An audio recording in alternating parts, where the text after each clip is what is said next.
આડો મોબાઈલ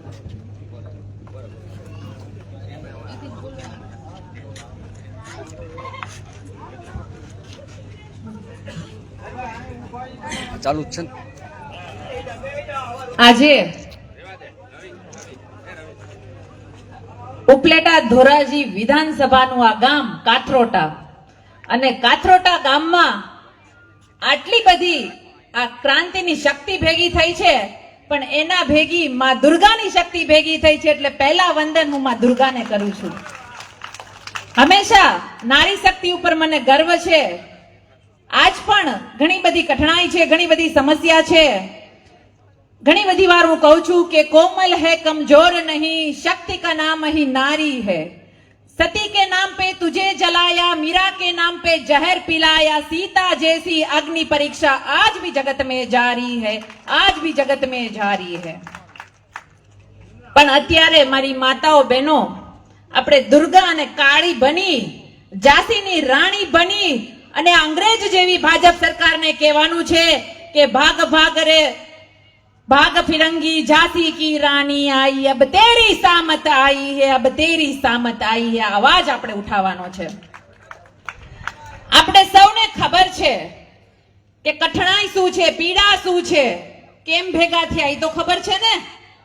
છેલ્લે સુધી હોકારો આપજો ને. બાલ્કનીમાં ઉભા આ બધા બાલ્કનીની ટિકિટ લીધી છે, બાલ્કનીની ટિકિટ લીધી છે આ લોકોએ. એટલે વાત મારે એ કરવી છે કે આ વેદનાની આ વેદના અહીંયા ભેગી થઈ છે, આ ક્રાંતિ અહીંયા ભેગી થઈ છે, એની પાછળનું કારણ એક જ છે કે ભાજપ અને કોંગ્રેસે ભેગા થઈને આપણા ગુજરાતને અને આપણા ગામોને લૂંટવા સિવાય કઈ કામ નથી કર્યું, લૂંટવા સિવાય કઈ કામ નથી કર્યું. મારે તમને સમજાવવાના નથી, મારે તમને કહેવાનું નથી કે આ લોકોએ શું શું કાળા કામ કર્યા. રોજ જોવો છો ને, રોજ છાપામાં વાંચો છો, રોજ તમે ટીવીમાં જોવો છો, મોબાઈલમાં જોવો છો. છાપું ખોલીએ ને આવે કે આજે આ લોકોનો અહીંયા ભ્રષ્ટાચાર પકડાણો, આવશે કે રાશનની દુકાનમાં આ લોકોના સડી ગયેલા રાશન પકડાણા, ગરીબોના હકનું રાશન કા ખાઈ ગયા. છાપા ખોલશો તો આવશે કે આ લોકો આખી મગફળી ઉપાડી ગયા, મગફળી ખાઈ ગયા. 1200 કોથળા મગફળી ખવાઈ ગઈ, ખબર છે ને. આવું અસંખ્ય આવશે કે છાપા ખોલશો ને વચાશે કે પેપરો ફૂટી ગયા, યુવાનોનું ભવિષ્ય તૂટી ગયું. મારી માતાઓ બહેનોની તો કઠણાઈ એવી છે કે નાની નાની દીકરીઓ સ્કૂલે જાય અને ક્યારે એની સાથે શું થાય ને એની કોઈ ગેરંટી નથી, એની રક્ષાની કોઈ ગેરંટી આ સરકાર પાસે નથી. આવી કઠણાઈ છે. દીકરી સ્કૂલે જાતી હોય, કોલેજે જાતી હોય અને નરાધમ માનસિકતા વાળા એના ગળા રોડ ઉપર કાપી નાખે છે. આ એ વેદના છે, આ એ કઠણાઈ છે. એટલે આપણે બહાર નીકળવું પડે છે. અમે કહીએ છીએ કે હવે ગુજરાતમાં બદલાવની જરૂર છે, રાજકીય બદલાવની જરૂર છે. કયા રાજકીય બદલાવની? અત્યાર સુધી બહુ વાતો કરી, અત્યાર સુધી આપણે ખાલી વાતો જ કરી છે અને વાતોમાં આવી ગયા છીએ. અને મત કોને આપ્યા આપણે? ના, ખાલી ભાજપને નહીં, કોંગ્રેસને આપ્યા છો. ભાજપ કોંગ્રેસ બેયને આપ્યા છે. એટલે જ અમારે આવું પડ્યું કે હવે ભાજપ કોંગ્રેસ બેયમાંથી બહાર નીકળવાનું છે. ભાજપ કોંગ્રેસ બેયમાંથી બહાર નીકળી અને હાવેણો હાથમાં પકડવાનો છે. હાવેણો હવે આપણે હાવેણા વાળી કરવાની છે, આખા ગુજરાતમાં હાવેણા વાળી, અને આ કમળગટ્ટાઓને ઘર ભેગા કરવાના છે. અને એના ભાગીદાર કોણ છે? કોંગ્રેસ. આ કોંગ્રેસને પણ ઘર ભેગું કરવાનું છે. તો ઘર ભેગું થયેલું જ છે, ઘર ભેગું થયેલું છે. એટલે જ હમણાં આજકાલ તમે જોયું હશે કે જુનાગઢમાં આવ્યું છે. કોણ આવ્યું છે? રાહુલ ગાંધી આવ્યા છે. કોંગ્રેસને આવીને એવું કે છે, એવા વાવડો સંભળાય. પત્રકાર મિત્રો હોય તો એની કલમમાં ક્યાંક અમે વાંચી લીધું હોય, ક્યાંક વાયે વાતું થાય કે કોંગ્રેસની ચિંતન શિબિર 10 દિવસથી ત્યાં ભવનાથમાં ચાલે છે. જુનાગઢના ભવનાથમાં ચિંતન શિબિર કરે છે. અહીંયા આપણને ચિંતામાં નાખી અને વિરોધ પક્ષનું કામ ન કર્યું, એની ચિંતન શિબિર ફળે ન્યા ન ફળે. આ સંતોની ભૂમિમાં પાછા આવ્યા, સંતોની ભૂમિમાં આવ્યા, એનો ચમત્કાર તો મળે. અને રાહુલ ગાંધી ઈ આશાએ આવ્યા કે આ બેઠેલી કોંગ્રેસને અમે ઊભી કરવા માટે આવી. મારે એને કેવું છે કે આ કોંગ્રેસ બેઠેલી નહીં, આ હુતેલી કોંગ્રેસ છે. આ ન ઊભી થાય, કોઈ દિવસ ન ઊભી થાય. એટલે વાત મારે આ વિધાનસભામાં ખાસ મારે કેવું પડે, કારણ કે જ્યારે આમ આદમી પાર્ટી માથું ઊંચું કરે, જ્યારે આમ આદમી પાર્ટી રોડ ઉપર વિરોધ કરવા નીકળે, ત્યારે આજ તમારા જ વિધાનસભાના ધારાસભ્ય આવી જાય, કાં નોટો લઈને આવી જાય, કાં તો પછી આક્ષેપોનો કોથળો લઈને આવી જાય અને હું કે આ તો બી ટીમ છે. કોની? એમ કે ભાજપની બી ટીમ છે. મારે એને કેવું છે ને તમારે કહેવાનું છે, તમારા થકી કહેવાનું છે મારે કે ભાઈ અમે બી ટીમ છીએ તો ન્યા થોકડી લઈને વિસાવદરમાં કોની મદદ કરવા આવ્યા હતા? કોની મદદ કરવા આવ્યા હતા? અને મંચ ઉપરથી ભાષણો તો આપો છો તમે. મંચ ઉપરથી કોંગ્રેસ એવા ભાષણ આપે કે અમને મત ન આપો તો કાંઈ નહીં, તમે આમ આદમીને મત ન આપતા તમે ભાજપને મત આપજો. હવે કયો બી ટીમ કોણ છે? કોંગ્રેસ. બોલતા શીખો. કોણ છે? કોંગ્રેસ. એટલે હવે આ બી ટીમ જે કોંગ્રેસ છે ને એને આપણે સી ટીમ બનાવી દેવાની છે, ત્રીજા નંબરે પુગાડ દેવાની છે ને વિરોધ પક્ષમાં ભાજપને બેહાડવું અને સત્તા પક્ષમાં આમ આદમી પાર્ટીને બેહાડવો છે. આ હુકાર કરવા માટે આવી છું અને આ કામ કરવું પડશે. આ બી ટીમ જે કોંગ્રેસ છે એને જવા દો ત્રીજા નંબરે, કારણ કે વિરોધમાં હાલે એમ નથી. એના કરતા આ ભાજપ કઈક વિરોધ તો કરશે, પાછી સત્તા મેળવવા વિરોધ તો કરશે તો પ્રજાનું ભલું થાય ને. સત્તા સામે વિરોધ પક્ષ જોઈએ એટલે કઠણાઈ તો તમે જુઓ. આ ભાજપે શું કર્યું આપણી હારે? ખેડૂતોની વાત કરું તો સૌને ખબર છે, આજ સુધી ખેડૂતોને લૂંટવા સિવાય કઈ કામ નથી કર્યું. આપણું ધાન પાકે ત્યારે જ આ લોકોને નવા ગતકડા સૂજે. ભાઈ હમણાં કહેતા હતા ને, કપાસની વાત કરતા હતા. કપાસમાં આ લોકોએ શું કર્યું એ હું તમને ટૂંકમાં સમજાવી દઉં કે આપણા દેશના ખેડૂતોનો કપાસ સસ્તો થાય એવું કામ આ ભાજપે કર્યું. ઈ જે ટેક્સ કીધું ને કે ટેક્સ ઝીરો કરી નાખ્યો, બહારથી આવતો કપાસનો ટેક્સ ઝીરો કરી નાખ્યો એટલે શું થાય? સસ્તો આવે. આ વિદેશી કપાસ આપણા દેશમાં સસ્તો આવે એટલે આપણા ખેડૂતનો કપાસ છે ને ગાદલા બનાવવા સિવાય ક્યાંય ન હાલે, ક્યાંય ન હાલે. એટલે આવી હાલત કરે છે. ખેડૂતોને અત્યારે મગફળીમાં ટેકાના ભાવમાં ઉભા હતા લાઈનમાં, ટેકાના ભાવમાં લાઈનમાં ઉભું રહેવું પડ્યું. રજીસ્ટ્રેશન થતા નહોતા તો રજીસ્ટ્રેશન તો માંડ કર્યા. અત્યાર સુધી આટલા વર્ષમાં લાઈનમાં જ ઉભા રહ્યા છે.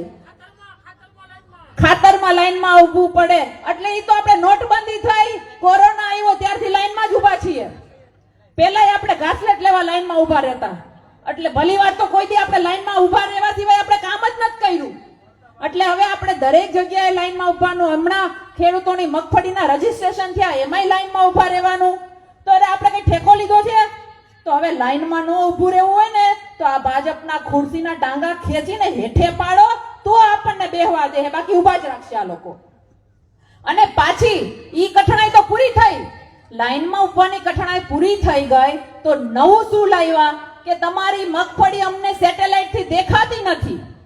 શું કીધું? કે મગફળી અમને સેટેલાઇટ થી દેખાતી નથી તો મારા વડીલો હવે મારે બોલતાય શરમ આવે કે હવે અમે મગફળી ભેગા ગાંજાના 2-4 રોપડા વાવી દઈએ તો તમને દેખાય. તો તમને દેખાય, નહીં નથી દેખાતું એને શું કરવાનું? અને કોરોનામાં તો આમ ધાબે ચડીને ભજીયા ખાતા હતા તોય પકડીને લઈ જતા હતા, તો અમારી મગફળી નથી દેખાતી તમને. એટલે આ મારે તમને ઉદાહરણ આપીને એટલું કહેવાનું છે કે આ ભાજપની જે સિસ્ટમ છે ને એ ખોખલી થઈ ગઈ છે. ભાજપને એવું છે કે અમે સત્તામાં જ છીએ, કારણ કે એના કાંડ તો જુઓ. અને એને અભિમાન આવી ગયું છે. અભિમાન એટલે આવી ગયું છે કે અમે ગમે એમ કરીએ મત તો અમને જ મળશે, એને એવું છે. એને શું છે કે મત તો અમને જ છે. એટલે આપણે એને એ કહેવાનું છે કે હવે કમળની ખેતી નહીં થાય. હવે આપણે બટન નથી દબાવવાના કમળના, હવે ખાલી એક જ બટન દબાવવાનું. કયું? હાવેણાનું દબાવવાનું છે. એટલે આ લોકોએ ગુજરાતના તમને મોટા કાંડ ગણાવી દઉં. સામાન્ય તમે રોડ રસ્તા તો ભૂલી જ જાઓ. રોડ રસ્તા તો આ ભાજપ વાળાએ પેરિસ જેવા આપણને વર્ષોથી બનાવી દીધા છે. કેવા?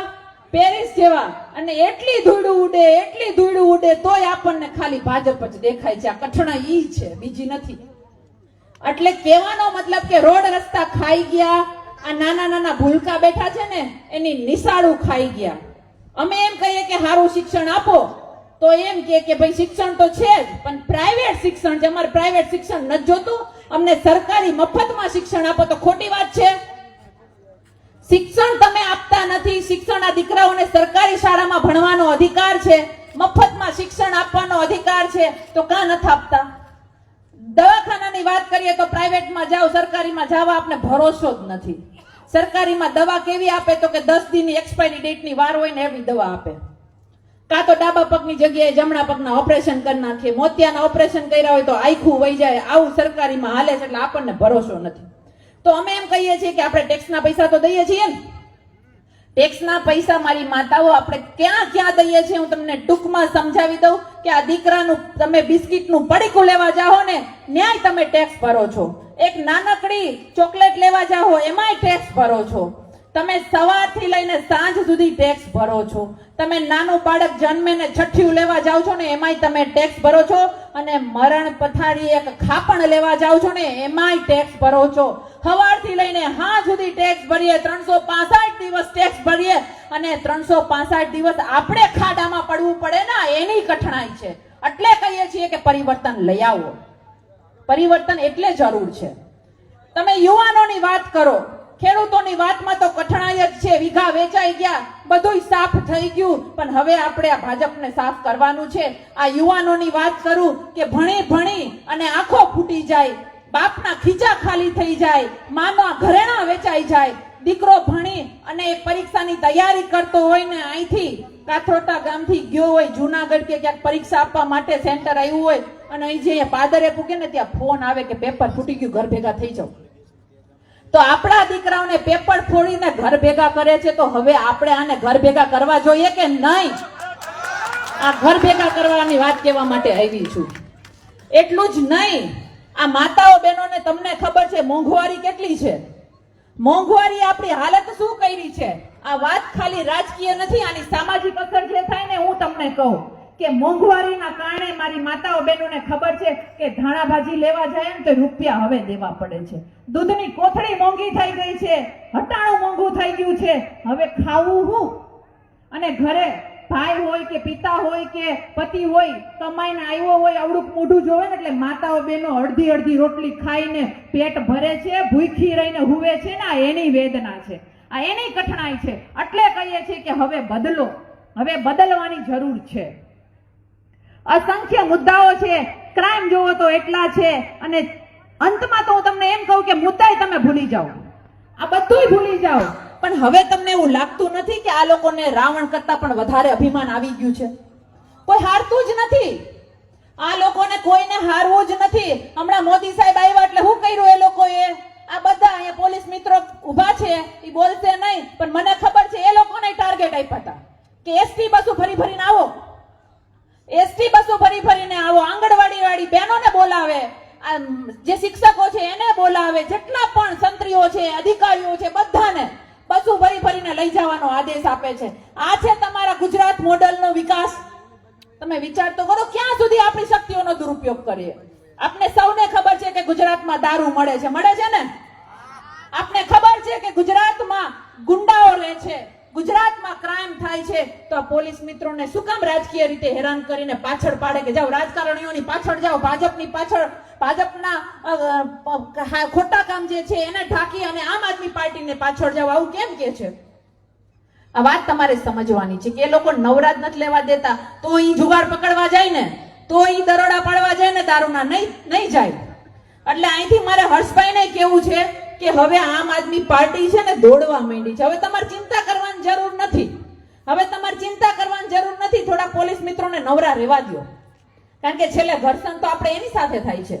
એટલે મારો તમને કહેવાનો આશય એટલો જ છે કે દરેક જગ્યાએ આપણે ઘર્ષણમાં ઉતરવું પડે. કોની સાથે? અધિકારીઓ સાથે. તમે કૂપન કઢાવવા જાશો, તમે આધાર કાર્ડ કઢાવવા જાશો, તમે નાનકડો એવો દાખલો કઢાવવા જાશો, ત્યાં બેઠેલો અધિકારી તમારું સાંભળતો નથી એટલે આપણે માથાકૂટ તો એની આરે જ થાય. તો આ બધું કોના કારણે? વસ્તુ એ સમજવાની છે કે જ્યારે સત્તામાં બેઠેલા લોકો પોતે ભાન ભૂલે ને ત્યારે આખું તંત્ર અને સંત્ર બધું બગડી જાય છે. એટલે હવે આ જે બગાડ છે ને એને આપણે કાઢી નાખવાનો છે અને આમ આદમી પાર્ટીને જીતાડવાની છે. આપણને 30 વર્ષ ભાજપે લૂંટ્યા ને એની પહેલા કોણ હતું? કોંગ્રેસ. એટલે ઓમ તો આપણે 100 વર્ષથી લૂંટાતા આવ્યા. કેટલા? 100 વર્ષથી લૂંટાતા આવ્યા છીએ. અને આ બે ભેગા થઈને આપણને ઊંધા ચશ્મા પહેરાવે, હું કે ત્રીજો પક્ષ ન ચાલે. આપણને એમ કે ત્રીજો પક્ષ ના ચાલે. કેમ ન ચાલે? કોઈ દી વિચાર્યું તું કોઈએ? સાચું કેજો, નહોતું વિચાર્યું ને? અમે નહોતું વિચાર્યું. નહીતર તો આપણે નો વેલા આવી ગયા હોય, રાજુભાઈ, હેમંતભાઈ, તો અમે વેલા 10 વર્ષ પહેલા જ અહીંયા તમારી સામે બેસી ગયા હોત. પણ અમને નહોતી ખબર, કારણ કે અમે કોઈ રાજકારણીઓ તો હતા નહીં, તમારા જ એક સામાન્ય ઘરમાંથી આવીએ છીએ. તો કહેવાનો મતલબ એટલો છે કે આ લોકોએ આટલા વર્ષથી આપણને ઊંધા ચશ્મા પહેરાવ્યા છે કે ત્રીજો પક્ષ નો હાલે. એની પાછળનું તમને કારણ દઈ દઉં કે આ બે ભેગી થઈને અત્યાર સુધી ભેગી ધંધો લૂંટવાનો, જે ગુજરાતને લૂંટવાનો જે ધંધો છે ને, ભેગો કર્યો છે. ભેગી રાજનીતિ કરી છે કે ભાઈ અમને મત નો આપે તો તમને આપી દે, તમને નો આપે તો અમને આપી દે. આવું હાલ્યું છે. અને એનું ઉદાહરણ આપી દઉં, ચૈતરભાઈ વસાવા આજે જેલમાં છે.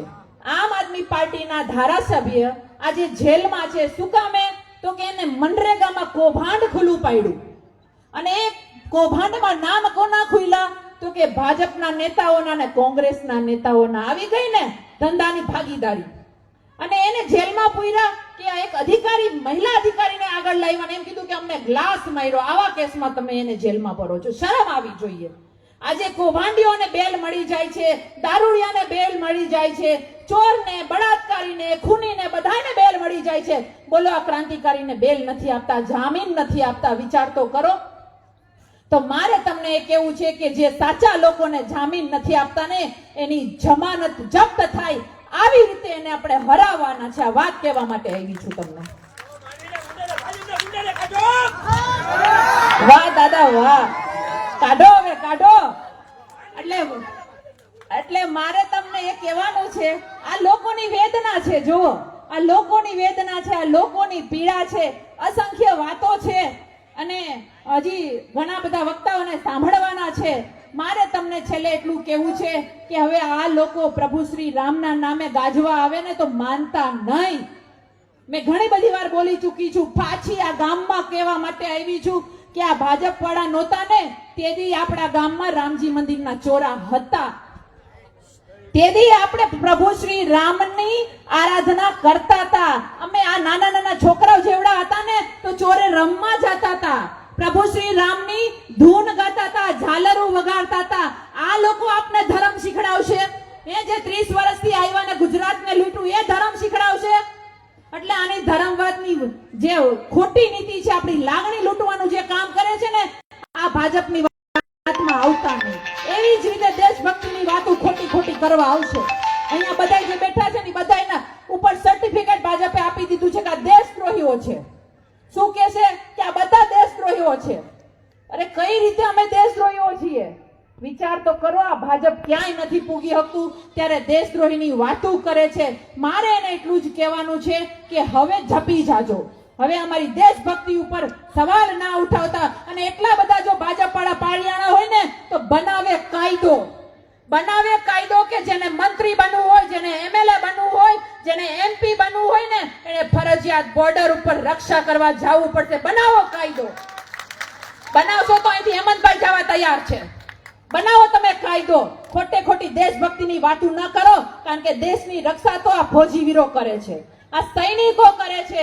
અને આજે ગુજરાતમાં સૈનિકોની પણ દુર્દશા કરી છે. એ લોકો ગાંધીનગરમાં આંદોલન કરી રહ્યા છે અને આ વીરવધુ પોતાનો અધિકાર માંગે છે ત્યારે એ લોકોને ઢહેડીને ડબ્બામાં પૂરીને જેલમાં રહી જાય છે ને. આ એ છે એની દેશભક્તિ. વિચાર તો કરો.